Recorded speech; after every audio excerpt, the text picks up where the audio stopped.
নমস্কাৰ, এই মুহূৰ্তত আহি পৰিছে অসমবাসী ৰাইজৰ কাৰণে কেইবাটাও গুৰুত্বপূৰ্ণ খবৰ। অহা 10 তাৰিখে অসমৰ লাখ লাখ পৰিয়ালৰ বেংকত সোমাব হাজাৰ হাজাৰকৈ টকা। কিন্তু এই টকা কোনে কোনে লাভ কৰিব, কিহৰ বাবে লাভ কৰিব, সবিশেষ জানিব এইটো ভিডিঅ'ৰ মাধ্যমত। আৰু আত্মসহায়ক গোটৰ 10,000 টকালৈ বৃহৎ ঘোষণা। যিসকল মহিলা আত্মসহায়ক গোটৰ বাবে আবেদন কৰিছিলে তেওঁলোকলৈ মুখ্যমন্ত্ৰী ডক্টৰ হিমন্ত বিশ্ব শৰ্মা কৰিলে বৃহৎ ঘোষণা। আৰু PM কিষাণ যোজনাৰ 18 নং কিস্তি ধনক লৈ নতুন আপডেট আৰু ৰেচন কাৰ্ড থাকিলে নতুন আঁচনি লাভ কৰিব। গতিকে ভিডিঅ'টো সম্পূৰ্ণকৈ চাওক আৰু ষ্টেপ বাই ষ্টেপ সকলোখিনি কথা বুজি লওক। তো বলক ভিডিঅ'টো আৰম্ভ কৰোঁ। আৰু আজিৰ প্ৰথমটো খবৰ হৈছে অসমৰ লাখ লাখ মহিলাৰ বেংকত সোমাব অহা 10 তাৰিখে হাজাৰ হাজাৰকৈ টকা। কিন্তু এই টকা দিব কিহৰ বাবে আৰু কোনে কোনে লাভ কৰিব? চাওক বন্ধু বান্ধৱীসকল, প্ৰতি মাহৰ 10 তাৰিখে অৰুণোদয় আঁচনি আৰু পেঞ্চন আঁচনিৰ দিন বুলি ইতিমধ্যে মুখ্যমন্ত্ৰী ডক্টৰ হিমন্ত বিশ্ব শৰ্মাই ঘোষণা কৰিছে। অৰ্থাৎ প্ৰতি মাহৰ 10 তাৰিখে অৰুণোদয় আঁচনি ধন আৰু পেঞ্চনৰ ধনসমূহ প্ৰেৰণ কৰিব ডিবিটিৰ মাধ্যমত হিতাধিকাৰীসকলৰ একাউণ্টলৈ। গতিকে যিসকল অৰুণোদয় আঁচনিৰ ধন প্ৰতি মাহৰ 10 তাৰিখে পাইছিলে তেওঁলোকৰ বাবে সুখবৰ, আৰু যিসকলে পেঞ্চনৰ পইচাসমূহ পাইছিলে তেওঁলোকৰ বাবেও এটা ডাঙৰ সিদ্ধান্ত। অৰ্থাৎ আপোনালোকে বিশেষ কেইটামান কাম কৰিব লাগিব। যদি এইখিনি কাম কৰে তেনেহ'লে আপোনালোকে লাভ কৰিব এই 10 তাৰিখে হাজাৰ হাজাৰকৈ টকা। কিন্তু কি কাম, কেনেকৈ কৰিব, সবিশেষ পোনপ্ৰথমতে আপডেটটো এবাৰ চাই লওক। বন্ধু বান্ধৱীসকল, ইয়াতে চাওক 10 তাৰিখ পেঞ্চন আৰু অৰুণোদয় আঁচনিৰ দিন। প্ৰতি মাহৰ 10 তাৰিখে হিতাধিকাৰীসকলৰ একাউণ্টলৈ প্ৰাপ্ত ধন প্ৰেৰণ কৰে ৰাজ্য চৰকাৰে। কিন্তু ইন্দিৰা মেৰী সাৰ্বজনীয় বিধৱা পেঞ্চন আৰু দীনদয়াল দিব্যাংগজন সাহায্য আঁচনি এতিয়াৰে পৰা অৰুণোদয় আঁচনিৰ অন্তৰ্ভুক্ত কৰা হৈছে বুলি ইতিমধ্যে ৰাজ্য চৰকাৰে ঘোষণা কৰিছে। কিন্তু অহা 10 তাৰিখে কোনে কোনে এই টকাসমূহ লাভ কৰিব এই লিষ্টখন এবাৰ চাই লওক।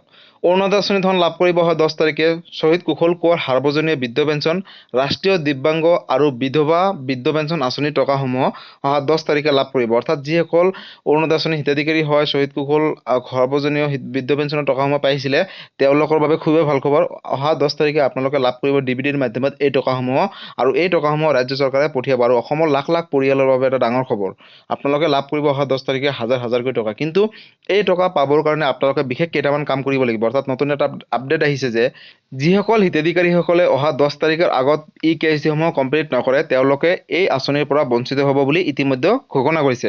অৰ্থাৎ বন্ধু বান্ধৱীসকল, আপোনালোকৰ হাতত মাত্ৰ কেইটামান দিনহে আছে, আৰু এই বিশেষ দিনকেইটাৰ ভিতৰতে যদি KYC-সমূহ কমপ্লিট নকৰে তেনেহ'লে কিন্তু আপোনালোকে এই আঁচনিসমূহৰ পৰা বঞ্চিত হৈ থাকিব বা এই ধৰণৰ পৰা বঞ্চিত হৈ থাকিব বুলি ইতিমধ্যে ঘোষণা কৰিছে।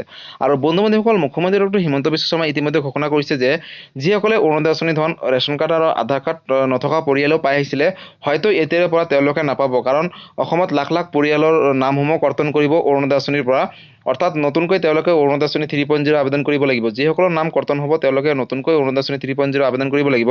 আৰু যদি আপোনালোকে এই 10 তাৰিখে টকাসমূহ নাপায় তেনেহ'লে গম পাব আপোনালোকৰ নামসমূহ কৰ্তন কৰিছে। আৰু যিসকলে পাব তেওঁলোকে গম পাব যে আপোনালোকে যোগ্য হিতাধিকাৰী হয়। কিন্তু আহিবলগীয়া সময়ত কিন্তু আপোনালোকে নতুনকৈ অৰুণোদয় আঁচনি 3.0 আবেদন কৰিব লাগিব। আৰু মুখ্যমন্ত্ৰী ডক্টৰ হিমন্ত বিশ্ব শৰ্মাই ইতিমধ্যে ঘোষণা কৰিছে যে যিসকলে পূৰ্বৰ পৰাই অৰুণোদয় আঁচনি ধনসমূহ পাইছিলে তেওঁলোকেও নতুনকৈ অৰুণোদয় আঁচনি 3.0 আবেদন কৰিব লাগিব। গতিকে এইটো এটা ডাঙৰ আপডেট আছিলে অৰুণোদয় আঁচনি 3.0ক লৈ, আৰু লাখ লাখ পৰিয়ালৰ বাবে এটা ভাল খবৰ। গতিকে এইটো আঁচনিৰ বিষয়ে যদি কিবা জানিবলগীয়া আছে বা অৰুণোদয় আঁচনিক লৈ কিবা সুধিবলগীয়া আছে আপোনালোকে মোক কমেণ্ট কৰিব, মই নিশ্চয় ৰিপ্লাই দিবলৈ চেষ্টা কৰিম। আৰু আজিৰ পৰৱৰ্তী খবৰটো হৈছে মহিলাসকলৰ বাবে, অৰ্থাৎ আত্মসহায়ক গোটৰ 10,000 টকাক লৈ। যিসকল মহিলা আত্মসহায়ক গোটৰ 10,000 টকা আবেদন কৰিছিলে তেওঁলোকলৈ নতুন খবৰ। অৰ্থাৎ মুখ্যমন্ত্ৰী ডক্টৰ হিমন্ত বিশ্ব শৰ্মাই আত্মসহায়ক গোটৰ 10,000 টকাক লৈ বৃহৎ ঘোষণা কৰিলে। বন্ধু বান্ধৱীসকল, বহুতে মোক কমেণ্ট কৰি সুধিছে যে আত্মসহায়ক গোটৰ 10,000 টকা কেতিয়া দিব বুলি। আৰু ইতিমধ্যে মুখ্যমন্ত্ৰী ডক্টৰ হিমন্ত বিশ্ব শৰ্মাই 10,000 টকাক লৈ বৃহৎ ঘোষণা কৰিলে। অৰ্থাৎ আত্মসহায়ক গোটক লৈ কি মন্তব্য আগবঢ়ালে পোনপ্ৰথমতে আপডেটটো এবাৰ চাই লওক। বন্ধু বান্ধৱীসকল, ইয়াতে চাওক অসম কেবিনেট গুৰুত্বপূৰ্ণ সিদ্ধান্তসমূহ। আত্মসহায়ক গোটৰ টকা কেতিয়া সোমাব? অৰ্থাৎ আজি মাননীয় মুখ্যমন্ত্ৰী ডক্টৰ হিমন্ত বিশ্ব শৰ্মাই লোকসভা ভৱনৰ পৰা ৰাজ্যৰ সমূহ জিলা আৰু জিলা আয়ুক্তসকলৰ সৈতে ভিডিঅ' কনফাৰেন্সিং ব্যৱস্থাৰে এখন বৈঠকত মিলিত হৈ আগন্তুক দুৰ্গা পূজাৰ লগতে মুখ্যমন্ত্ৰী নিযুত মইনা আঁচনি আৰু সমজিলা গঠন, মুখ্যমন্ত্ৰী মহিলা উদ্যমিতা আঁচনি ৰূপায়ণ আৰু পঞ্চায়তৰ নিকায়সমূহৰ এলেকা পুনৰ নিৰ্ধাৰণৰ সম্পৰ্কত আলোচনা কৰে। আৰু তলত চাওক মুখ্যমন্ত্ৰী বৃহৎ ঘোষণা কৰিলে।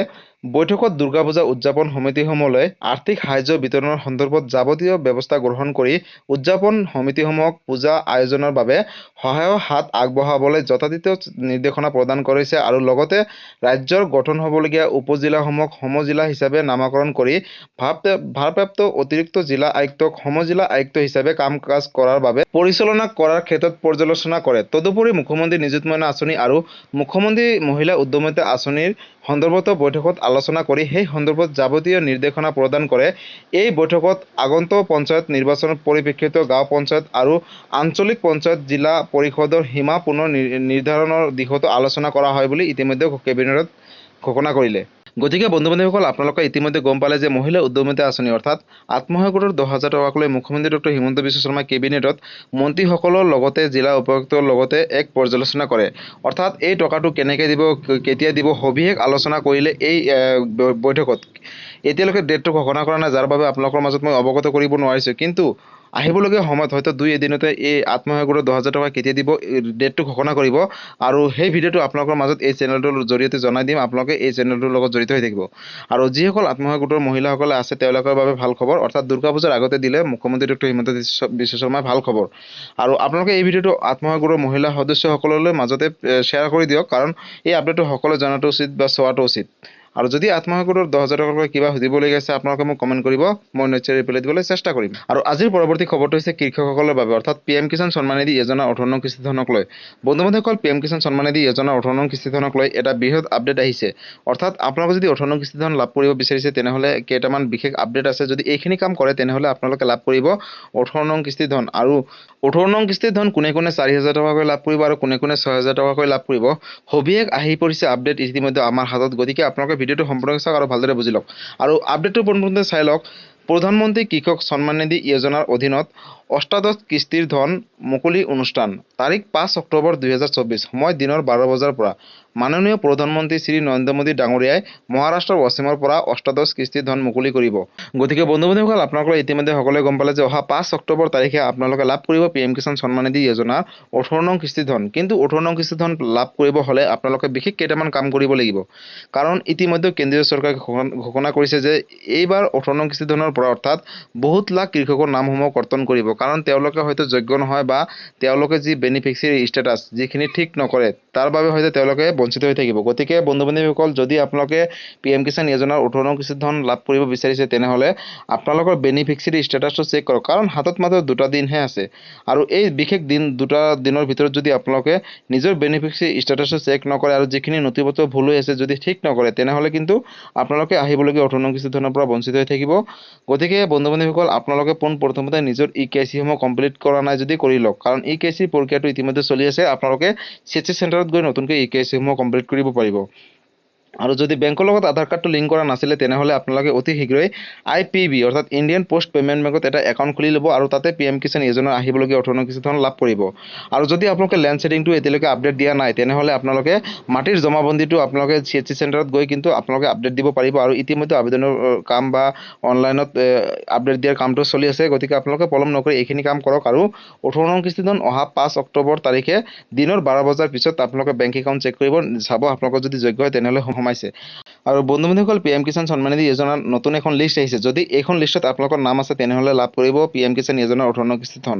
আৰু লিষ্টখনৰ বিষয়ে ইতিমধ্যে মই ভিডিঅ' এটা বনাই থৈ দিছোঁ। আপোনালোকে সেই ভিডিঅ'টো চাই ল'ব আৰু তাতে লিষ্টখন কেনেকৈ চেক কৰে, আপোনালোকৰ নামসমূহ কেনেকৈ চেক কৰিব সবিশেষ জানিব পাৰিব। আৰু বন্ধু বান্ধৱীসকল, PM কিষাণ সন্মান নিধি যোজনাৰ বহুত কৃষকৰ হয়তো যিসকল পূৰ্বৰ কিস্তিসমূহ লেট হৈ আছে বা পোৱা নাছিলে, সেই কিস্তি ধন কিন্তু 18 নং কিস্তি ধনৰ লগত লাভ কৰিব। তাৰ বাবে তেওঁলোকে যিখিনি যাৱতীয় নথিপত্ৰ আপডেট দিবলগীয়া আছিলে যদি দিলে তেনেহ'লে তেওঁলোকে 18 নং কিস্তি ধনৰ লগত লাভ কৰিব। আৰু PM কিষাণ সন্মান নিধি যোজনাৰ 18 নং কিস্তি ধনটো দিনৰ 12 বজাৰ পিছতে আপোনালোকে বেংক একাউণ্টসমূহ চেক কৰিব। কাৰণ কিছুমানে দিনৰ 10 বজাতে চেক কৰিব যে আমি পোৱা নাই বুলি কমেণ্ট কৰিব। গতিকে বন্ধু বান্ধৱীসকল, আপোনালোকে ভালকৈ জানি লওক যে 12 বজাৰ পিছতহে দিব। দিনৰ 12 বজাৰ পিছত আপোনালোকে নিজৰ বেংক একাউণ্টসমূহ চেক কৰিব। আৰু DBDৰ মাধ্যমত প্ৰেৰণ কৰে। গতিকে কেতিয়াবা অকণমান লেট হয় বা 4টা-5টা বাজিব পাৰে বা নেক্সট দিনাখনো পাব পাৰে বা এদিন দুদিন লেট হ'ব পাৰে, তাক লৈ আপোনালোকে কোনো ধৰণৰ চিন্তা কৰিব নালাগে। যদি আপোনালোকে যোগ্য হয় তেনেহ'লে লাভ কৰিব 18 নং কিস্তি ধন, লগতে যিখিনি লেট হৈ আছে সেইখিনিও লাভ কৰিব। গতিকে বন্ধু বান্ধৱীসকল, আজি আছিলে PM কিষাণ সন্মান নিধি যোজনাক লৈ এইটো এটা ডাঙৰ আপডেট। যদি PM কিষাণ সন্মান নিধি যোজনাক লৈ কিবা সুধিবলগীয়া আছে বা জানিবলগীয়া আছে আপোনালোকে মোক কমেণ্ট কৰিব, মই নিশ্চয় ৰিপ্লাই দিবলৈ চেষ্টা কৰিম। আৰু আজিৰ পৰৱৰ্তী খবৰটো হৈছে অসমবাসী ৰাইজৰ কাৰণে আন এটা ডাঙৰ খবৰ। অৰ্থাৎ যাৰ যাৰ ঘৰত ৰেচন কাৰ্ড আছে তেওঁলোকে নতুনকৈ চৰকাৰী ঘৰ লাভ কৰিব, অৰ্থাৎ PMAYG। বন্ধু বান্ধৱীসকল, যদি আপোনালোকৰ ঘৰত ৰেচন কাৰ্ড আছে আৰু এতিয়ালৈকে চৰকাৰী ঘৰ লাভ কৰা নাছিলে তেনেহ'লে আপোনালোকৰ বাবে সুখবৰ। কাৰণ ৰাজ্য চৰকাৰে ইতিমধ্যে ঘোষণা কৰিছে যিসকল দুখীয়া দৰিদ্ৰ পৰিয়াল আছে তেওঁলোকক নতুনকৈ চৰকাৰী ঘৰ প্ৰদান কৰিব। আৰু মুখ্যমন্ত্ৰী ডক্টৰ হিমন্ত বিশ্ব শৰ্মাই চৰকাৰী ঘৰক লৈ বৃহৎ মন্তব্য আগবঢ়াইছে। গতিকে যিসকল দুখীয়া দৰিদ্ৰ পৰিয়াল আছে তেওঁলোকে লাভ কৰিব চৰকাৰী ঘৰ। আৰু চৰকাৰী ঘৰক লৈ ডাঙৰ এটা আপডেট আহিছে, পোনপ্ৰথমে চাই লওক। বন্ধু বান্ধৱীসকল, ইয়াতে চাওক, চৰকাৰৰ বৃহৎ ঘোষণা, হাজাৰ হাজাৰ পৰিয়াললৈ বিনামূলীয়া চৰকাৰী ঘৰ দিব বুলি ঘোষণা কৰিলে। আৰু বন্ধু বান্ধৱীসকল, আপুনি লাভ কৰা নাই নেকি এতিয়ালৈকে চৰকাৰী ঘৰ? যদি চৰকাৰী ঘৰ লাভ কৰা নাই তেনেহ'লে আপোনালোকৰ বাবে ভাল খবৰ। চৰকাৰী ঘৰ লাভ নকৰা সকললৈ চৰকাৰে কৰিলে ডাঙৰ সিদ্ধান্ত ঘোষণা কৰিলে ইতিমধ্যে আৰু ৰাজ্যৰ হাজাৰ হাজাৰ পৰিয়াললৈ লাভ কৰিব নতুনকৈ চৰকাৰী ঘৰ যিসকলে লাভ কৰা নাছিলে চৰকাৰী ঘৰ সাজু কৰি ৰাখক প্ৰয়োজনীয় নথিপত্ৰ যাৱতীয় সকলো নথিপত্ৰ ৰেডি কৰি ৰাখক কাৰণ আপোনালোকে আবেদন কৰিব পাৰিব 1 লাখৰো অধিক পৰিয়ালক চৰকাৰে প্ৰদান কৰিব নতুনকৈ চৰকাৰী পকী ঘৰ কেন্দ্ৰীয় অসমলৈ আগবঢ়াইছে নতুনকৈ 1,71,593টা চৰকাৰী ঘৰ শীঘ্ৰেই আৰম্ভ হ'ব ৰাজ্যত চৰকাৰী ঘৰৰ বাবে আবেদনৰ প্ৰক্ৰিয়াটো গতিকে বন্ধু-বান্ধৱীসকল তালিকাত নাম অহাৰ পিছতে একাউণ্টত সোমাব ঘৰ নিৰ্মাণৰ বাবে টকা আৰু কোনো দুৰ্নীতি নোহোৱাকৈ হিতাধিকাৰীসকলৰ একাউণ্টলৈ পোনপটীয়াকৈ চৰকাৰে পঠিয়াব টকা আৰু সাজু কৰি ৰাখক পান কাৰ্ড ভোটাৰ কাৰ্ড আধাৰ কাৰ্ড আৰু বেংক পাছবুক আৰু PMAY ঘৰক লৈ হিমন্ত বিশ্ব শৰ্মাই কৰিলে বৃহৎ ঘোষণা যিসকলে আপুনি লাভ কৰা নাই নেকি এতিয়ালৈকে চৰকাৰী ঘৰ যদি লাভ কৰা নাই তেনেহ'লে আপোনালোকৰ বাবে ভাল খবৰ কাৰণ ৰাজ্যত ইতিমধ্যে আবেদনৰ প্ৰক্ৰিয়াটো চলি আছে চৰকাৰী ঘৰৰ যিসকল দুখীয়া দৰিদ্ৰ পৰিয়াল আছে তেওঁলোকে যদি চৰকাৰী ঘৰ লাভ কৰা নাই তেনেহ'লে আপোনালোকে অতি শীঘ্ৰেই চৰকাৰী ঘৰৰ বাবে আবেদন কৰক যদি ৰেচন কাৰ্ড আছে তেনেহ'লে আপোনালোকে